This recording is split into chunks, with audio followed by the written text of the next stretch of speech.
Oke, terima kasih. Tepuk tangan dulu Bang Nurul. Ini jujur nih ya kan, Pak, kami kan anak milenial, anak Gen Z gitu Iya, ya. Gen Z. Mager, ya itu kan mager gara-gara kemarin COVID ya. Jadi mager itu memang kemarin pada waktu kita masih COVID ya, itu memang diperlukan. Dengan kita mager, maka kita bisa terbebas dari terinfeksi dari virus virus cinta, salah, virus COVID, ya kan?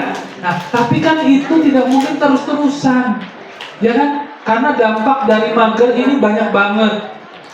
Ya, kita menjadi antisosial, kita tidak peduli apa yang terjadi di dalam rumah kita sendiri, masuk ke dalam kamar langsung tutup pintu, nggak lagi ada komunikasi, ya kan, dengan saudara, semuanya pakai HP komunikasi sama yang jauh di sono, ya kan, malah HP itu menjauhkan yang dekat, ya kan, menjauhkan yang dekat dan mendekatkan yang jauh, kan ini salah. Masa satu rumah lalu ayo kita kumpul di meja makan, kata bapaknya.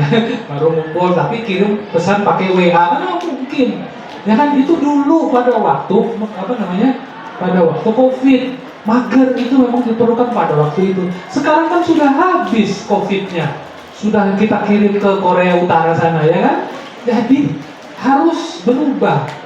Justru orang yang malas bergerak itu dia akan tertinggal. Nih, siapa yang suka fisika di sini?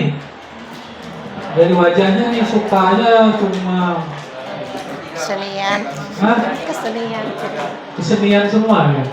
Jadi seorang fisikawan terkenal namanya Albert Einstein.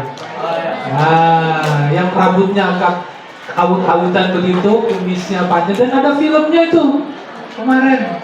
Nonton nggak film bom atom? Wah, nonton tapi nggak tahu siapa itu.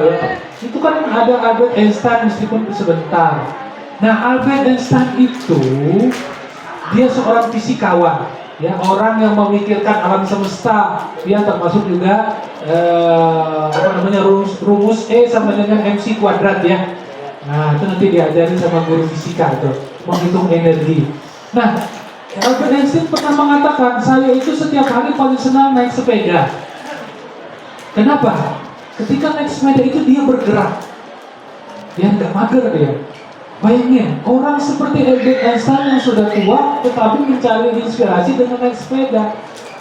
Berarti ada sesuatu dengan gerak itu. Di gerak itu kita seimbang. Coba kalau kita mengayuh sepeda, kaki kanan kita ke depan, kaki kirinya kemana? Ke belakang. Baru gantian gitu kan? Supaya kita maju, bergerak. Nah, begitu juga dengan hidup.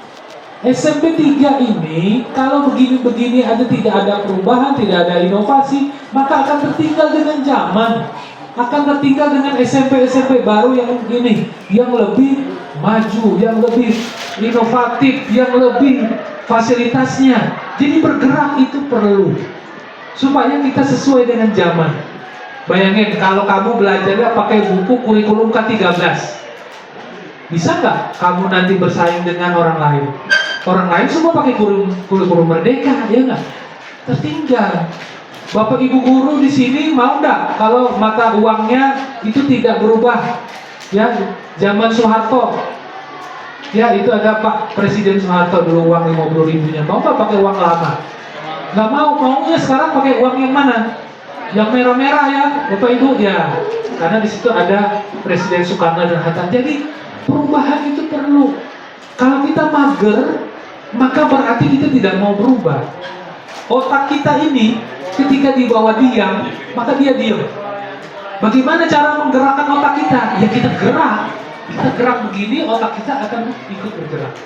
Ya, gitu. Jadi intinya ketika Anda mau ulangan, jangan malas. Hanya di kamar sambil gerak-gerak, jalan-jalan gitu sambil membaca. Itu nggak masalah. Itu justru akan memperkuat ingatan kita.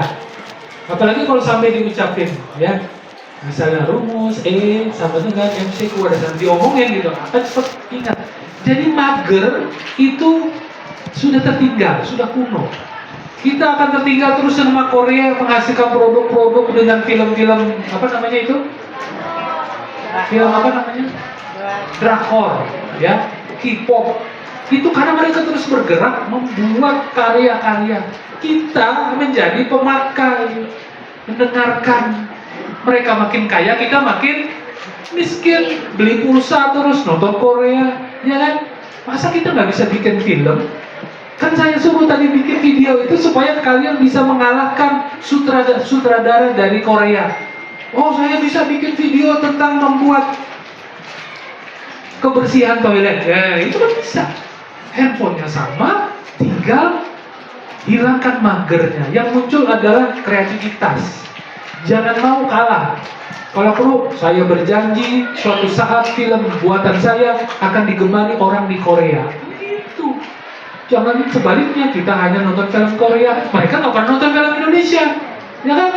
Nah, kita gantian, kita lakukan ekspansi, kita membuat karya-karya, kita jejali YouTube dengan karya-karya anak SMP Negeri 3, ya kan? Kita nggak perlu berangkat jauh-jauh ke Jepang untuk bisa bersaing dengan anak-anak di Jepang, karena kita juga bisa melakukan bersih-bersih seperti orang Jepang.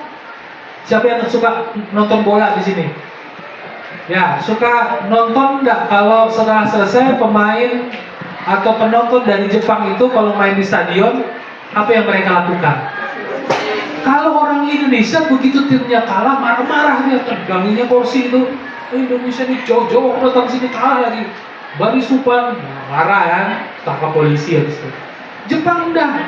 Setelah dia kalah, dia mengambil plastik, dia kumpulin tempat sampah, sampah-sampah itu diambilin, ya kan? Hebat kan Jepang.